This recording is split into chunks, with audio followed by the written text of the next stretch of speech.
this is Hrushikesh Nayak. So I have a Bachelor of Science in Information Technology and Management from Bhadrag Autonomous College, Odisha. During my bachelor study, I used to do freelancing in web development, but since beginning, I have a strong interest towards data science. So after completion of my bachelor studies, I was in search for a data science bootcamp that will provide a good structured curriculum along with there must be a placement support as well.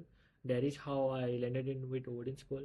So talking about the experience in OdinSchool, it was overall a great experience to be at OdinSchool. They not only provide us session on technical aspect, but there are lots of career services as well.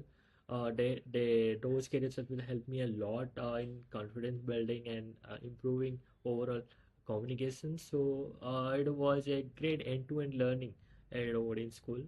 So now talking about the placement experience at OdinSchool. In my tenure at OdinSchool, I was successfully shortlisted for three of the companies. But at the end, I chose to go with Sai Info Solutions as a data science in Bangalore location. Currently, I'm situated at Bangalore. So I work for Sai Info Solutions as a data scientist. So this is all about the experience and my journey during this bootcamp and to the placement. So thank you so much for watching my video. Have a great day.